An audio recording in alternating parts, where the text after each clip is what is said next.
If you're in calculus or AP Calc, you are so in the right place. I've got 5 amazing tips for you with the TI84 calculator. Stick around until the end. That very last tip is going to have a lot of different applications for you.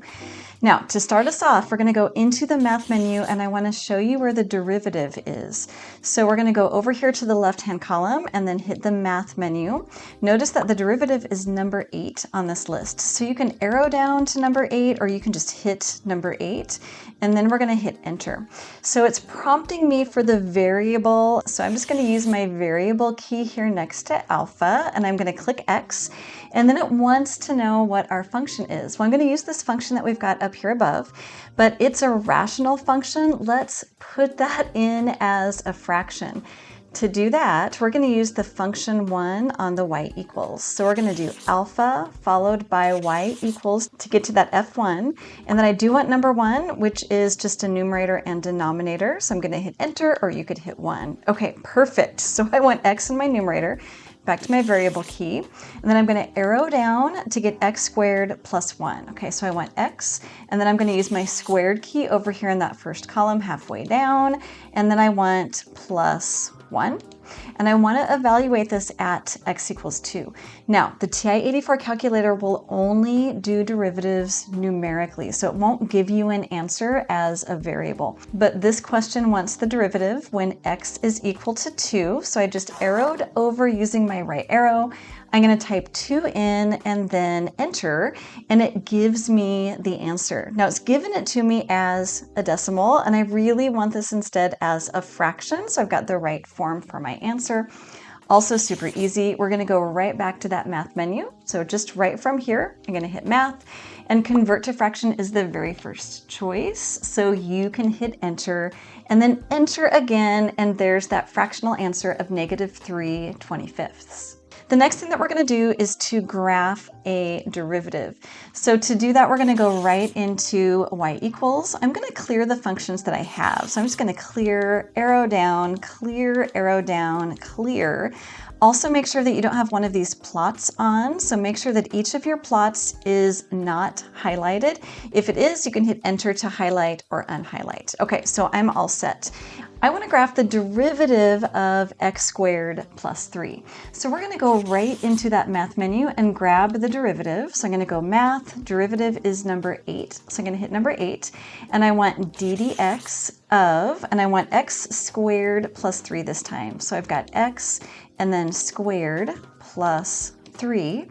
And it says, remember, it only does this numerically. It says that x equals what? But when you're graphing, it goes through all of the x's.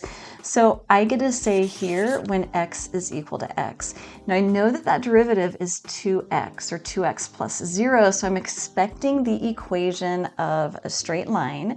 And when I hit graph, you could also do a zoom standard here. Let me do zoom standard, which is my favorite way to graph. And as I hit graph, that's exactly what I get. This is a great way to check your answers. So if I go back to y equals, and I'm going to arrow down to get to y2, I can type in what I think is my answer. This is a great way to check your variable answers, say on an exam or something. So I think that that derivative is 2x. I'm going to graph again, so just clicking that graph button, and notice it graphed right over the top of it. Okay, we are on to tip number 3. And with tip number 3, we're going to find the equation of a tangent line. I'm going to go back to y equals, and I'm going to actually just clear what I've got, and I'm going to start over. I'm going to actually graph the parabola, this x squared plus 3, and then we're going to find the equation of the tangent line at x equals 1. But I'm going to show you a really easy way to get the information that you need. So we're going to graph x squared plus 3. So I've got x squared, using that squared button in the first column, and then plus 3. If I graph that one, I'm already on zoom standard. I've got this.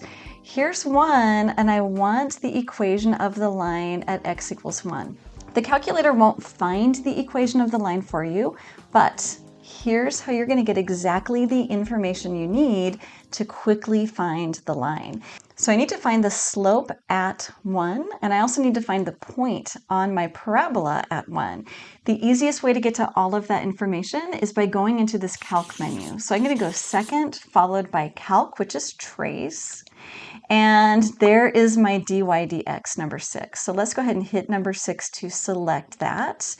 And then it says, where do you want me to find this derivative? Do you want me to find it at 0, 0? Now I could trace, which is just a really obnoxious way to move around my graph. I am not going to do that. As long as I'm in a trace mode, I can just type in an x that I want. So I'm just going to type the number 1 here and then enter. And it says, oh, the derivative is equal to 2. And it gives me the coordinates to that point of 1, 4. So now I can use my point slope formula, plug 2 in, and then 1 and 4 in to find the equation of this tangent line. You can even check the equation of the tangent line by going back here into y equals and then graphing it there as your y2. But what about limits? So in calculus, we also need to be able to find limits. Now your calculator does things numerically, but we know that as we're finding a limit, we need to be approaching a value. So we want to do this limit right here. And this is the limit as this rational function. We want to know its value as x approaches infinity. So we're going to go ahead and get rid of this graph. I'm going to clear that function. I'm going to put in that rational function by using alpha y equals. So alpha y equals, I do want that fraction, so I'm going to hit number 1, perfect. And I want 5x squared, so 5x caret 2. And then I'm going to use my down arrow to get to that denominator, and then my denominator is x squared minus 4. Okay, so x squared, and then use your subtraction key, and then minus 4. So we can certainly look at the graph to get an idea of what's happening as x approaches infinity. Over here, x is only approaching 10, and I can see that it goes to here, which is not super helpful. So instead, let's look at the table of values. The table is over here, the second function of graph. So I'm going to do second followed by graph. And it gives me all of these values, but as I continue to arrow down here, it doesn't let me type in my own x's. So we want to set up this table so that you can type in your own x's. Super easy to do, and that's the table set. So we're going to go second followed by window. I don't care about where it's starting. I don't care about the delta table. I just care about this independent. Right now, auto is highlighted, and I want ask to be highlighted. So I'm going to arrow over so that my cursor is blinking on ask, and then I'll hit enter. Let's go ahead and check out that table again. I'm going to go second followed by table, and now I can type in my own values. So to see what's happening as we're approaching infinity, I really want to get a pattern here. So I'm going to start kind of small-ish, and I'm going to start at 10. So we're at about 5.2. Let's jump up to 100. I'm at 5.002. Notice how it's settling down there. If I do something like 500, I'm getting something even closer to 5. And then 1,000, I get just 5. And then you can double check that it doesn't change by just throwing in a bunch more zeros, and I'm still at 5. So the limit of that rational function as x approaches infinity is 5, which happens to be the ratio of those lead coefficients. So I think we're ready for tip number 5. And tip number 5, we're going to use a rate of change. So I've got this example here where we want to find the rate of change between 1.1 and 1.2. Now, whenever they give you a range of values like this, it means x's. I really need to find a rate of change is like a slope. So the change in y over the change in x, which would be f of 1.2 minus f of 1.1 over 1.2 minus 1.1. Now, I don't want to have to calculate all of those values. I'm going to have my calculator do the heavy lifting here, and here's how we're going to do it. We're going to start by putting our equation into our equation editor. So I'm here in y equals. I'm going to clear what we've got, and we're back to that x squared plus 3. So I'm going to go x squared plus 3. Notice that we're assigning it to a y variable y1. I'm going to leave the y equals screen by doing second followed by quit. So I'm ready to do my calculation. Let me clear so you can see all of this. I'm going to hit clear, and I'm ready to type this in. Now I really want to know what my function is at 1.1 and what my function is at 1.2. I can get there with the variables key. So I'm going to go to vars, which is my variables key. I want those y variables.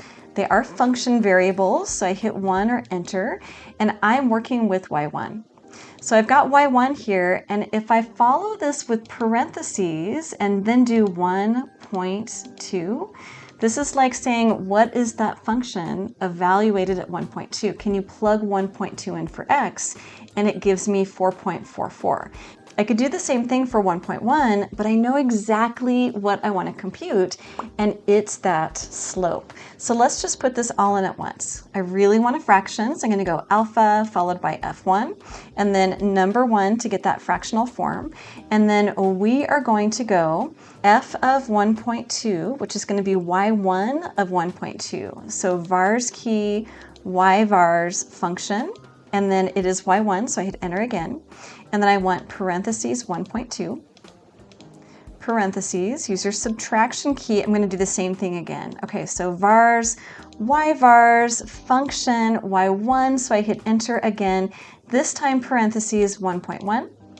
I'm going to arrow, oh, let me close my parentheses, and then I'm going to arrow down to the denominator and do the difference in those x values. 1.2 subtraction 1.1 and then enter. If you needed that as a fraction, you would just go right back to math and then enter to convert that to a fraction. I would love to know what your favorite tools are on the TI-84. Go ahead and drop those down in the comments below. I've got another video for you here.